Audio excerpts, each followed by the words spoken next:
This presentation goes over what happened in 2016 when President Obama twice redeclared a national emergency with regard to Venezuela, claiming that Venezuela was an extraordinary threat to the United States.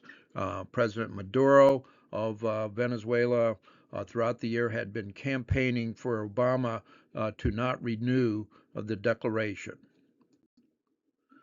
Reviewing what Obama had done in 2015, on March the 9th, Obama signed an executive order simply declaring a national emergency due to the unusual and extraordinary threat to the national security and foreign policy of the United States represented by the situation in Venezuela.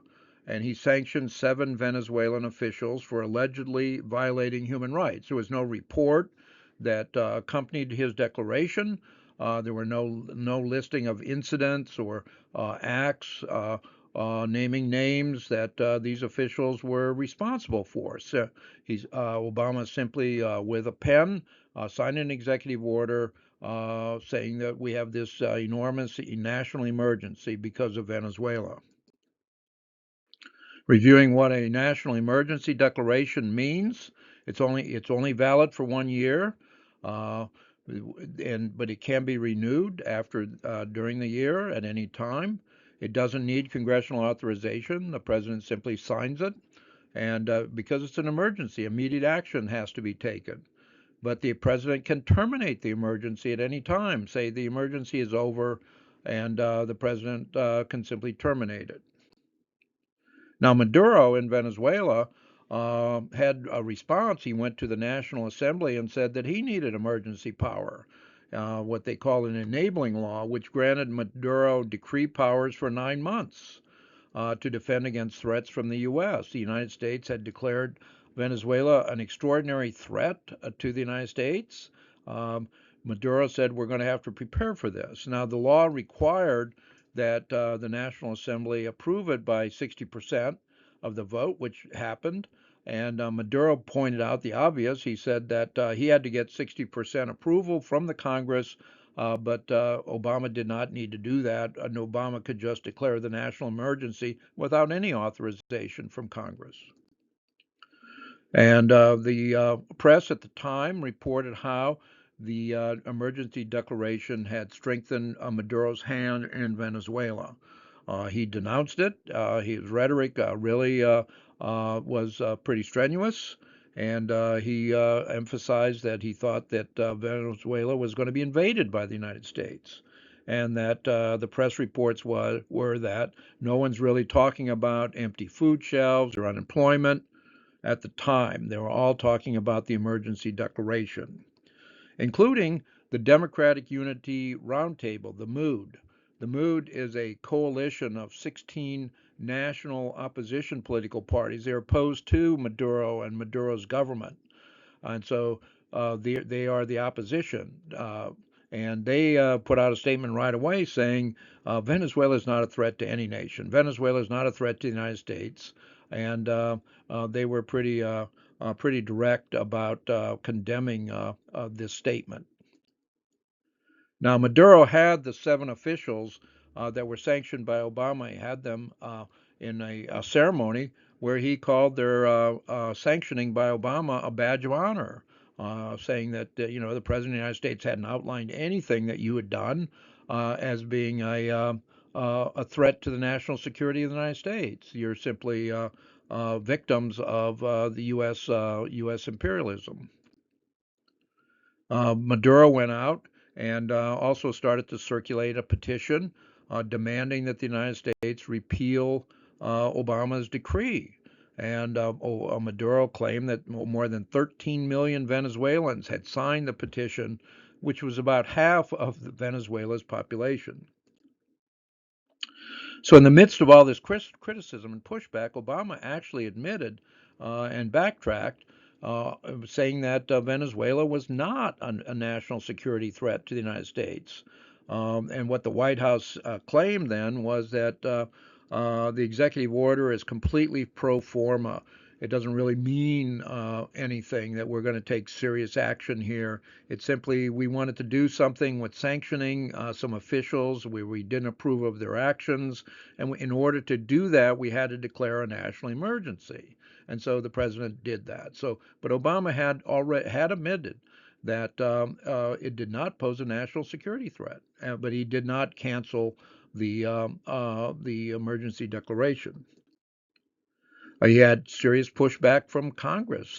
16 Democratic members of the House of Representatives wrote a letter to Obama criticizing the emergency declaration, including Charles Rangel was one of the signers, and they asked and recommended that the president cancel it.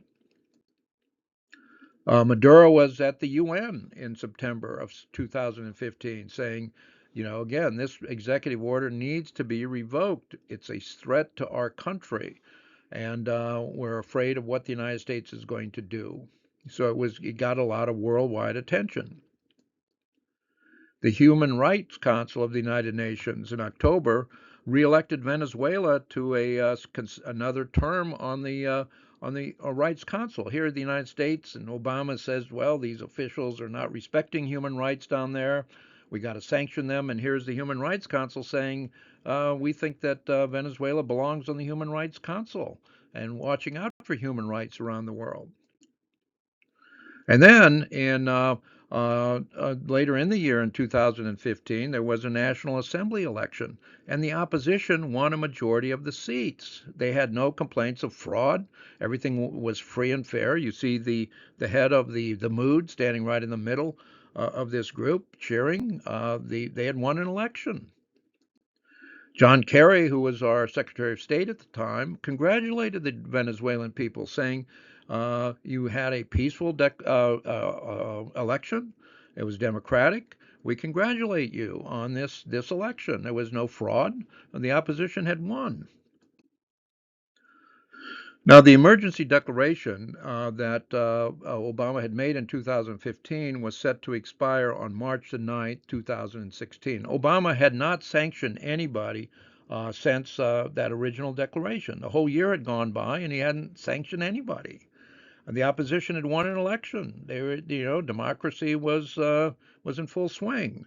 Venezuela had been reelected to the UN Human Rights Council, and there was no concern from the UN about human rights violations in Venezuela. And Obama himself had admitted that he did not consider Venezuela as a threat to the United States. So basically, Venezuela and Maduro were calling on Obama to cancel it, repeal it. But on March 3rd, 2016, Obama renewed the decree, once again calling Venezuela an unusual and extraordinary threat to the United States. And he said, well, no, conditions have not really improved since the original designation was made. So he just ignored what would happen with the National Assembly election and just said things aren't any better. Now, why did he do that? Well, a little background here. We'll talk about Roberta Jacobson. The Senate had voted to recommend that the full Senate confirm Jacobson as ambassador to Mexico, and that was in November of 2015. Marco Rubio from Florida said he wanted to block her vote. And so the Senate would not vote on this nomination so long as Rubio objected to it. And the Senate had to approve the nomination if it were going to become confirmed. And so Rubio had put a hold on her nomination starting in November of 2015. Now we're in March of 2016. So what happened? The Hill broke this story in May of 2016, saying, well, what happened was that Obama made a deal with Rubio. Rubio came in and said, look, you want Jacobson to be the ambassador to Mexico. I've got a hold on that, and we can remove it if I will remove my hold if you simply extend those sanctions on Venezuela. And so that's, again, it's a political decision.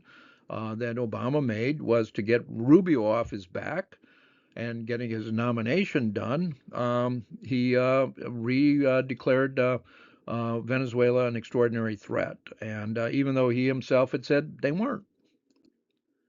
Now, in June of 2016, things got really interesting between Venezuela and the United States because they began talks to improve relations. Here we have a picture of John Kerry, Secretary of State, with Delcy Rodriguez, who at the time was Foreign Minister. We're going to work to improve relations. We might even exchange ambassadors. And Maduro and Rodriguez met with Undersecretary of State Thomas Shannon.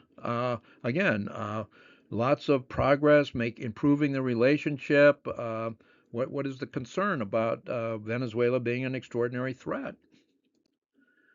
And then also the government and opposition, the Mood and other political organizations, open dialogue in the Dominican Republic.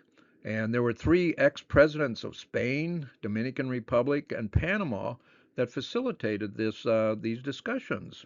Again, Secretary of State Kerry praised it, saying you're making great progress here. You're talking to one another. You're going to figure out how to get along and improve things.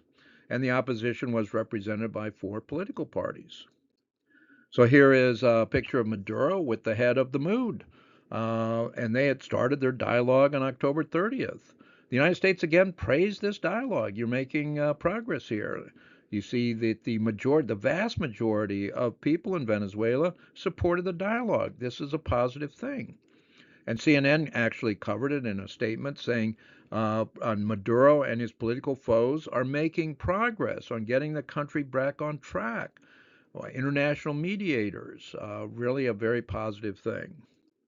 Well, we had our election in the United States in November of 2016, and Hillary Clinton got 48% of the vote, and Trump got 46%. He was declared the winner, even though he got a lot fewer votes than Clinton did.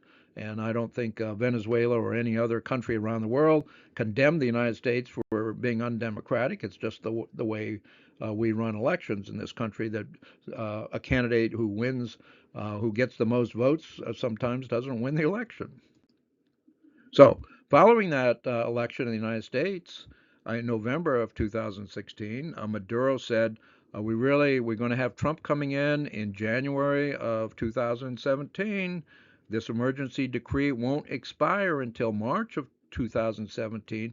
He asked Obama to cancel it before Trump becomes president. And if you recall now, Obama had not sanctioned any Venezuelan since that original emergency decree in 2015. He declared an emergency. He sanctioned 7 people in 2015 for the next 2 years. He hadn't sanctioned anybody, but he still was redeclaring a national emergency, and he hadn't taken any action under the emergency powers that he had. Maduro was in the ongoing dialogue process, getting praise for making progress. Maduro was in an ongoing dialogue with the United States, again, trying to improve relations. So he said, you really got to cancel this emergency declaration.